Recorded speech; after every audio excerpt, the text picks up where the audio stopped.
Mesdames, Messieurs, bonjour et bienvenue à votre émission Fait d'actu, votre émission d'actualité générale. Vous savez si bien que ces derniers temps, l'actualité reste dominée par la politique et surtout l'organisation des élections qui pointent à l'horizon, des élections qui seront réalisées ou encore organisées dans à tous les niveaux sur l'ensemble du territoire national, bien sûr. Ici en République démocratique du Congo, c'est le 20 décembre 2023. Pour ce faire, je reçois pour vous Messi Marcel Kalonji. Il est du MCR, parti du fait Pierre Lombi au Congo. Il est candidat à la députation nationale du côté de la Tchangou, mais aussi son membre de l'Union sacrée. C'est avec lui que nous allons parler ou développer tout ce qui est actualité, mais aussi de quoi il s'agit de sa candidature. Monsieur Marcel, bonjour. Bonjour, monsieur le journaliste. Ouais, ravi d'être entre vos murs. Nous voulons saluer aussi tous les spectateurs qui ont misé de leur temps pour nous suivre et on est à votre disposition. Vous êtes à notre disposition, mesdames, messieurs. Vous savez que Fait d'actu, c'est une émission bilingue. Tant tozo ya mbaba na mboka awa tolobaka pe na lingala po ba imboka ebele surtout bato baza kolanda biso na côté ya Tchangu pe ba kolanda lisusu ba comprendre bien pe ba zwa idée na invité na biso oyo toyambi lelo ndeko Marcel Kalonji o pe ba na Tchangu ebele ba yebi na certain bomoni déjà de comprendre ce qui azanani ndeko Marcel yoza candidat na députation nationale na Tchangu. D'abord bana mboka pe bana Tchangu mususu ola mususu bamona ko kaka nelongi bangi baeba pona nini to pe eloko nini etindi yo ko postuler na députation nationale. Vraiment merci beaucoup Ndeko. Déjà une question qui est vraiment pertinente. D'abord révolte, hein. Vous avez révolté, vous avez la capacité. Il y a la peine à hémicycle wana. Pour la kosala musala. Et musala là, on kosala pour le peuple congolais. Le peuple congolais mérite mieux. Au tala que parcours naïe, c'est comme si nous abandonné vraiment au vivre été. Par rapport à Bozuyan Kita Oyo, ndenge tozali, au monde en été congolais n'a nous abandonné au vivre été. Pourquoi? Parce que chaque fois que le régime est au l'écart, on veut sentir que sous quand il y a un régime, nous sommes. Le peuple a se plaindre. Les gens ont beau dû essayer, il y a quand même un peuple haut quelque part, mais on a trouvé que Batunion so Bimika ba imposteur. Hémicycle on a son italien bien. Batubeli bakekuna omona pe bazola la pongi. Bazola la pongi. Kuna bakenda kokena hémicycle fozala na ba capacité à créer ba loi. Et ba loi créer par rapport à quoi? Par rapport il y a environnemental là yo, environnement oyozali et sika yozali. Autant qu'est-ce qui manque? Parce que l'État doit subvenir aux besoins de la cité. Hein? Donc, place yozali, quel est l'apport de l'État pour que Makamwe kenda bien? Alors, nous avons pensé que il est temps. Si les autres n'ont pas été à la hauteur, nous avons aussi la matière grise. Nekuna, Balois Izali, et voir même notre politique, voir les chefs de l'État qui a la volonté politique d'abord. Une volonté politique qui n'est pas à démontrer, hein, parce que le chef de l'État a fait de toute manière et de toute façon pour sortir d'abord ce pays de la fosse. Na dupe moko moulaï et pas wapitozalaki. Ba bimato bimaba mona bisona. On sait que le Congo va bossana sur l'échiquier national international comme nous va bossana. Mais il a cette volonté politique. Il y a quoi, quel que soit tout la lanzala, tout ça la minime base. Une maison qui n'a pas de fondation est appelée à s'écrouler vite. Quand il y a de vent, quand il y a de ouragans, et quoi? D'accord, et d'abord, on dit Marcel, pour continuer ma candidature, pour ambition, aux membres topé cadre, il y a MCR parti a fait Pierre Lumbi. D'abord, Banambo Kabangi, Pierre Lumbi, il a représenté Kanini pour la binoti de Bosata à la partie. En tout cas, c'est une très bonne question aux opposés. Aux opposés, la question pour expliquer Moutoumouya comme Pierre Lumbi. Et nous sommes les lumbistes parce que esprit naïe, géniteur, il y a la politique politique. La politique politique, je veux bien dire. Donc, éthique la carte d'ambition, bien qu'il n'est pas avec nous, en tout cas, paix à son âme, là où il est. Et je veux d'ailleurs que le Seigneur lui trouve une place de choix, afin de vraiment la droite et à paix. Parce qu'il a beaucoup fait pour ce pays. Beaucoup fait pour ce pays. De Marcel, Bino Boza, le système, il y a un regroupement politique, Bino Boza à la partie. Ah, je vais vous surprendre. Hein. MSL, c'est un parti politique. Un parti politique, nous ne sommes pas des regroupements, mais nous sommes un parti politique parmi les 5 qui ont été retenus à la CENI, ou encore par la Cour constitutionnelle.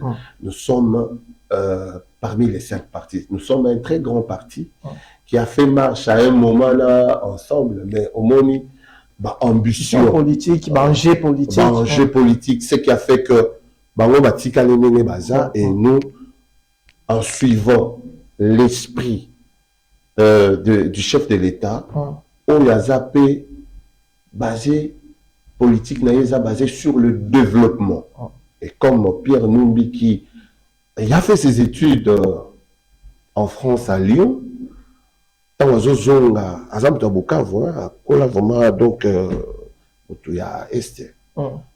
donc et pas d'ailleurs parce qu'un rassembleur. Il a fait beaucoup pour ce pays et c'est cet esprit innovateur que nous gardons avec nous pour que politique y ait l'eau de ses idées et me paix mboka oyo. Et même après mboka oyo tozongi lisusu na makambo na lobaki ya candidature na yo ndeko Marcel tango za komona parce que na changu boya kaka bope boza ebele bana changu baza kolanda eloko nini tango tali changu tango zo mona changu lelo za komona ke eza kozanga ke yo une fois okokomi na Assemblée nationale okoki kolobela bana changu oyo kopesa ke changu ekende liboso yo tango za na changu eloko nini zo mona ke zo zanga na changu. Merci beaucoup, monsieur le journaliste. Tchao, oyo, oyebi pesa ngata moko mawa me courage parce que bana tchang balali. Ebele bake ba université, bana tchang ebele bazala diaspora, bazali ebele. Donc Tchangu qui est d'abord le miroir ya Kinshasa. Donc ça autant de poto. Ah, aux on a sorti à Kinshasa là, entière Kinshasa. Aujourd'hui, aéroport en Djili. En tout cas, impérativement, il faut le capable à Tchang. Mais quel désastre, quel dessin au Salayan Tchang. À part que tu as le boulevard Lumumba, oui, mais Mibisoti aéroport. Mais quand on a Kati, tu as la Maï en Djili.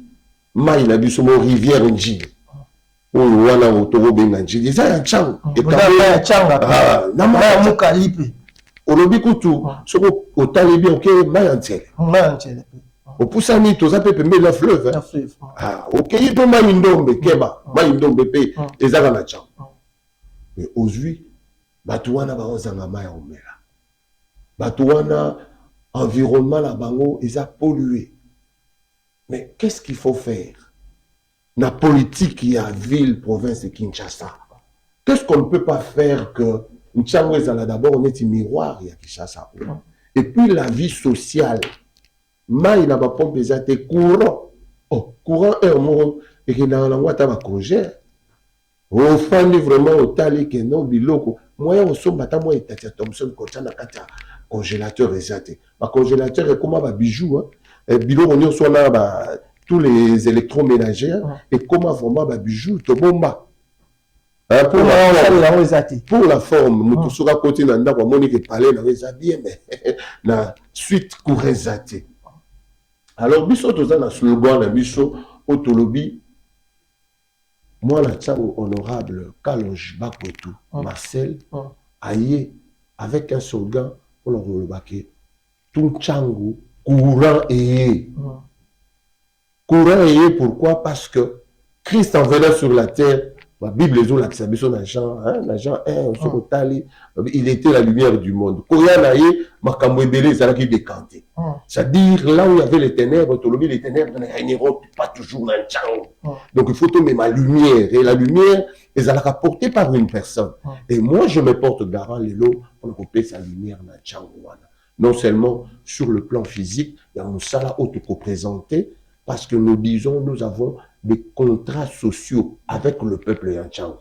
Les contrats sociaux avec le peuple Tchango. Mais les commerçants, ils ont la Tchango, ils ont distribué, ils ont gros poisson dans la politique. Batamine, bazakuna, bazako postuler, pe bazako ya, bazala combo, bamusu bazala bafoué belé, sur hôtel, bazala bambongo, bamoye belé. Tant que nous avons la Tchango, nous avons la face ya batouana. Discours na yo et pas ya bana Tchango, et ça nini pour faire face na batouana, nous sommes bazako ya na Tchango.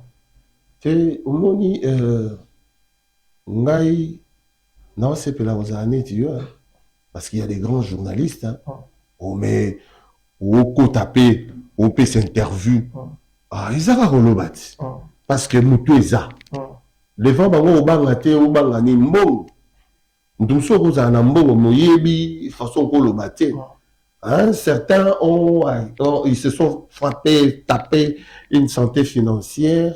Et voyez pourquoi ça mutuna polo. Je prends une anecdote moi mouké. Le loup Abimia qui posé candidature. Alors bien appelé Naza député, alors bien Naza président. Quand il arrive, bazo ya mabalani, ba mouton. Yaye. Loup aye. Alors bien naoza la dirigeant la bino. Atomboli maboko alobi. Je commence d'abord par me convertir en végétarien. Ah oui, mais ça va loup.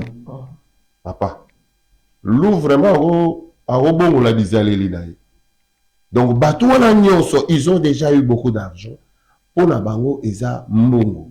Bah, on a souci à mon côté. Est-ce que Marcel Bino, ce voyage, quand on a discours, une fois, il y a ça, il peut changer, surtout, bah, la tchango, bah, regretter à ma casse. Bah, voter à Kimi, bah, à commune la district, nous sommes comme qu'on fait. Il y a pas comme un mouta gombete, au Kim, bah, la tchango, après, parce que là, la tchango, bah, on va même, il y a un, bah, voter, net, le barabaye, bah, lié na tchango, bah, Kimi, bah, qui fait la côté, MSL, et ça, d'abord, on a politique, de proximité. Il faut travailler avec les leaders sociaux. Je vais te dire, et ça, un des concepts, il y a Pierre Lumbi, Oyo Akozaki, Soko Yoka, Baolobela Lelo, société civile. Et ça, concept Moko, il y a Pierre Lumbi. Où on doit chercher des leaders de proximité, Oyo Bayebi souci à peuple. Ce n'est pas des éperviers qui doivent venir. Bamukuyaku ya oye otoki soso batokimi otiki batuana na kati ya pasi parce que wana bokende ngaza mwana pale mwana nchangu pire 100% donc la fane na pale sokoye na masina wana okuta vraiment donc penar pepele pembe na batu nyonso bango moko bayebi na minute oyo baza kosepela na bandako mpo bamoni bango moko kutu baexige balobi te fo kende. D'accord, le Marcel. Torozonga la makambetali ambition na yo na députation nationale na Tchango boyebi ke Tchango bana Tchango ndenge boza kotala bino mobotala nde makambo ezebele na Tchango turo il faut bozala na pe bo choisir bato ya bien bato ba kokima binoti. Le Marcel oza membre union sacrée boza na kati ya union sacrée boza ko soutenir président de la République actuellement na mboka Félix Antoine Tshisekedi. Est-ce que l'élo de Marcel en a mis conscience ce que l'élo batindi yo aucun de ko prêcher pour le président de la République na Tchango na compte il y a élection députation nationale na yo élection présidentielle il y a président de la République Félix Antoine Tshisekedi. Est-ce que vie ma réalisation peut situation ça pour les l'élo surtout dans le district de Tchango est-ce que vous avez le courage il y a aucun de ça là? Évidemment mon très cher monsieur le journaliste. J'ai la joie, et attends, le Belanga Makamu, il y a chef de l'État, son excellence, pour Tobengae bien, Balakine, Malingaba, Bengae, Fachi Beton. Tout le respect pour la Mokonzi. Aza leader Moko, Maxime Ondenge Balobaka. Il est au chapiteau. Aebi masolo mboko bien. Parce que c'est chance terre. Bozomona makambo sali d'abord par des réalisations à Sali. Il a une politique de développement de ce pays. Et nous, on fait corps avec sa vision. Vous tous en avez vision. Et on y dit que pour pays où il est bien, par régime, semi-présidentiel, ou présidentiel, il n'y jamais parce qu'il faut constitution où le total est là, on peut bien. Et ça l'a taillé, la mesure, il y a tout le monde. Donc, on va combattre, mais tu es bibiso. Alors, les lots, tendance, il faut changer. Il faut tout penser Congo. Tout penser vraiment Congo. Et nous avons à la tête de ce pays quelqu'un qui se soucie des Congolais. On ne va pas les Congolais. Il faut être Congolais, l'esprit congolais, nationaliste. Donc, Oyo, on a besoin que Congo la biche au bas un jour. Développement est tardé. Tout ça, tout ça, dans une époque, il y a Pierre Taillé, dans une Pierre Polité. Mais avec la vision du chef de l'État, dans le monde actuel, et nous, nous sommes là pour accompagner le chef de l'État dans cette politique-là. On a qui ça y est, une chambre va méandre nango. On a qui ça la baloi ou que ça là que au moins peuple nanga Tchango en particulier et les Congos en général aient trouvé quitus et vivre comme il se doit. Comme il se doit. Donc, Marcel, quand je t'en aux autres là, Tchango, des bastions, il y a opposition, surtout dit que le Babongo, chaque régime est côté à Kabate Bélé, Babanga Tchango, parce que pour ça, ça qu'on est délai. Oui, il y a parti, surtout autant à parce que tant aux hommes, là, Baramba, on peut battre candidat à Bango, la députation, Bazak, on est délai, la Tchango, battu opposition, base d'abord, on est dans le Béza Tchango. Est-ce que ce banque ça? Oui, moi, la Tchango, moi, la Tchango comprend les G. Donc, on se retrouve qui va lobby, bah, on bétara. Alobi le côté c'est l'équipe si quand on est longtemps on va tiki biso na retard trop bah ya on a nyonso les opposants qui viennent non bah ok juste pour tirer leurs intérêts Tchango est vaste na lobi na ogo kitati kota maindombe mais même chaos c'est un Tchango ok na tsele on a nyonso c'est un Tchango vraiment Tchango est déterminé pour que Batunyo soit dans la Koya Kalawana. On benga ba gros poissons entre guillemets, naebi bangoka les individus, mais qui se sont tapés une santé financière. Baya po bako salisu batuna polo na mwanda mbuya wa moyen franc moi des francs. Tchango balobi to ça besoin na bato bazana ba action concrète. Bato bazo yela biso neti ba contrats sociaux. Oyo o solo la na peuple oye kakate po na o la kabango na ko sa bino na ko sa bino boté oye na la politique wana ya un contrat social na peuple voilà nous avons un contrat na katia ONG tel pour tout ça la ONG au bazapé na ba axe à développer et petit à petit aux autres kotisa ba maman maraîchère on m'a mis les jeunes, des œuvreux. On m'a mis bango, va apprendre bango un métier. Papa, et cette carte, oyaka okabelaka butumbongo. La qui ça n'est ko péché, on les alliés proverbes chinois et lobby. On peut ça là on a lieu chaque jour, mais le jour aux alaté, la qui ça n'a mina loba mbisi, na bimsa mbisi na mai comme ça, là. Se prendre en charge. On se prendre en charge. On commence cette fois-ci tout le belaka na cadre d'élection mais tout petit na makambo etali seni de commencer le yebi yopoza qui nous a na Kinshasa pe na Tchango makambo ya ba carte d'électeur et zo battre plein ba carte d'électeur d'écriture ba écrire ça kolongwa ba photo ça kolongwa yo moko za candidat na Tchango na députation nationale message ni nous a pour la population na makambo etali carte dengue sous ce comité contrainte pour pas qu'il ne cause duplicata. Ok, en tout cas, merci beaucoup. C'est une question cruciale. Surtout l'année ou bien même le président de la CENI, Denis Kadima, qui nous suit. À l'habitude, on a des émissions. On a fait chaîne à Minomakas.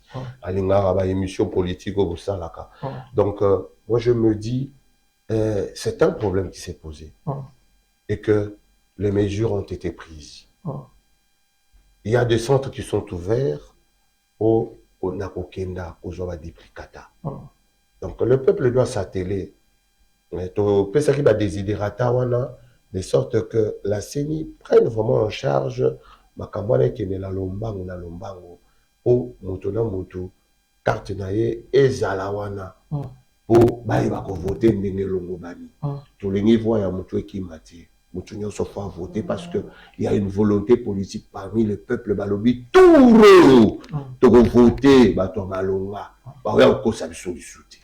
Voilà. Tout le bon voter bata malonga na zongi pa na yo po na minute déjà ezali ko kende de commercial tant otali élection tozo kende pe na élection présidentielle tant otali du côté opposition so ba candidat ba zebelo hormis candidat na biso ya bino na union sacrée bien sûr Félix Antoine Tshisekedi oza komona candidat ni opposition za ko bangisa opposition c'est la raté est-ce que opposition la raté na mboko Mboka Martin Fayulu Azana, Moïse Katumbi Azana, Docteur Mukwege, Mboka Delice Sanga, Bazana Belebele. Non, des droits qu'ils ont, les Rosala Congolais dans ce pays, tout le monde peut dévoiler ses ambitions, il n'y a pas de problème.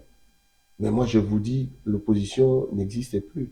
Il y a eu combien d'alliances et salami, la bateau Bazala Kakaote, yété, donc salana yété. Mais du coup, bateau là va commis ma master. La politique, il n'y a pas des ennemis, il n'y a que des alliés. Les alliés, les intérêts qui comptent. Mais peuple, tant que vous avez la politique, il y a des alliés. Là, ma master n'est pas zalaka. Beaucoup ça peuple ou bien beaucoup tant ça peuple.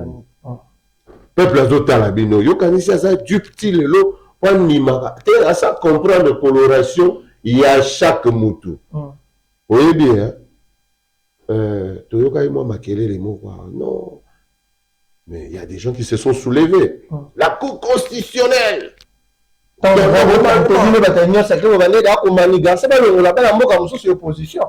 Papa, Congolais nous ça na droit na kati ya mboka pour exercer la loi na permettez-moi la répétition.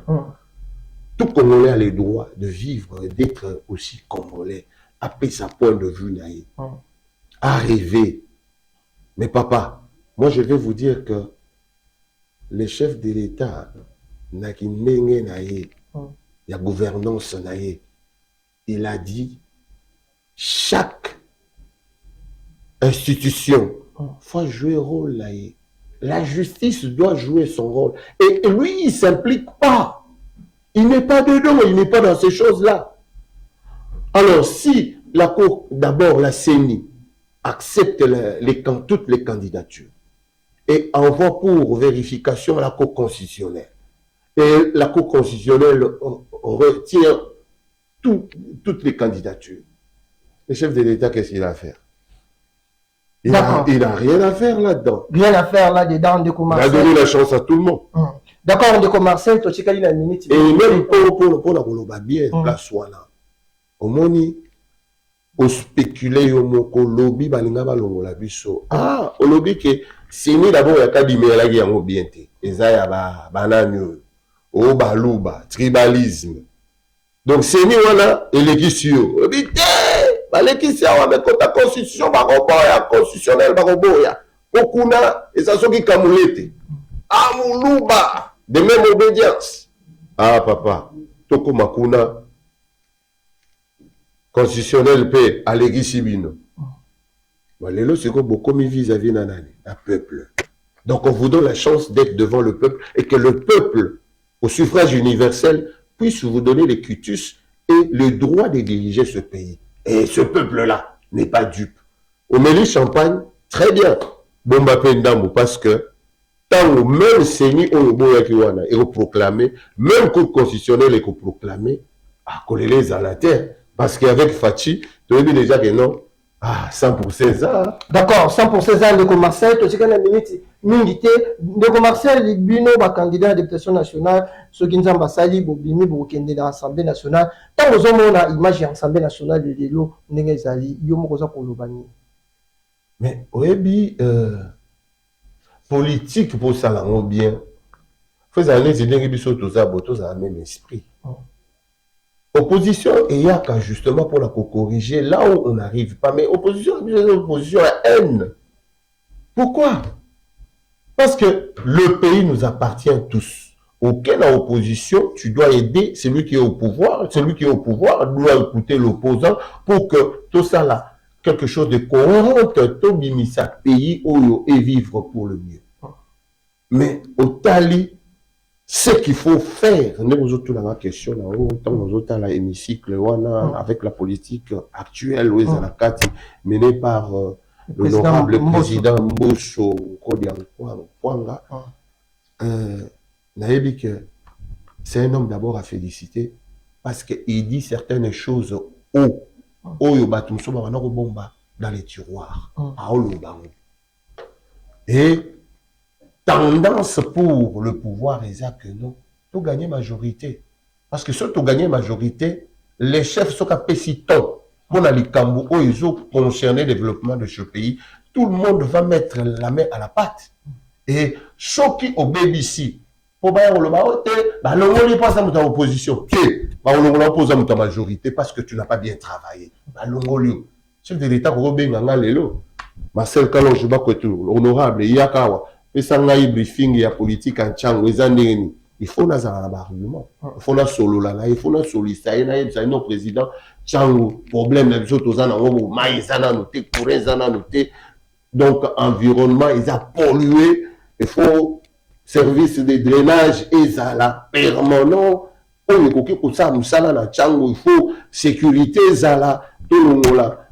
Civique au baza kolinga ko bebisa vila chango o batomso ba uta musika ba yo sa buzoba na wa chango o mona pe ba opposer bébé ba fana côté mususu ba épervé ba yo zo ba voix na chango tout chango pour chango chango pour chango ndeko Marcel na habité to komi presque déjà na suka message na yo fa na bana chango pe na batu nyonso oyo baza kolanda yo pona makambo eza koya de que campagne bandité ko banda dans quelques jours ndeko Marcel Kalonji aza candidat députation nationale na Tchangu message na ye na base na ye nyonso avant makambo proprement dit ndeto lobaka campagne électorale et banda message na yo na bala nyonso Tchangu. Merci beaucoup monsieur le journaliste, vraiment nous sommes déjà vers le temps du soir. Tout comme tous les chité l'émission, il faut vraiment des mots sur pour rassurer notre peuple et puis notre base électorale à Bichot va voter Bichot. D'abord, je commence par dire un grand merci à nos coordonnateurs, le coordonnateur Mossoul, au Azali au Four et au Moulin, lui aussi est candidat à Founa. Et il ne cesse d'encourager Bichot à l'objet de l'élite. Boza bato boyebi politique ya bato bo vana na bango tobo sanité ba Olivier ba mandataire ba Yves ba mandataire ba maman Chantal bango nyonso to pesa bango na bambote belé en tout cas pona musala o bazo sala ezomona na seni akamu ya talime ba jeune homme kaka bilenge kaka ne ba komisa ba obimisa pe na kata république mobimba. Nous sommes dans toute la république. Toza on a des représentants partout, même les municipaux, bazar. Donc, pour l'enlaï, message dans notre salaba na tchango, bata bien. Candidat na bino, la peste na lobby pour na tchango, lobby tchango, courant, tout ça, na contrats sociaux, où il faut tout le peuple à l'aise. Ba soins primaires, où il faut couper ça pour na soins de santé, pour couper ça pour la famille. Au cas où moi malade et na kati ya famille tout ça déjà na ba centres médicaux où ils allaient choisir cibler avec un petit rien où yobiso moko dans un premier temps to banda nango et to cibler un nombre de familles où baya ka bazwa ba soin na bango gratuitement.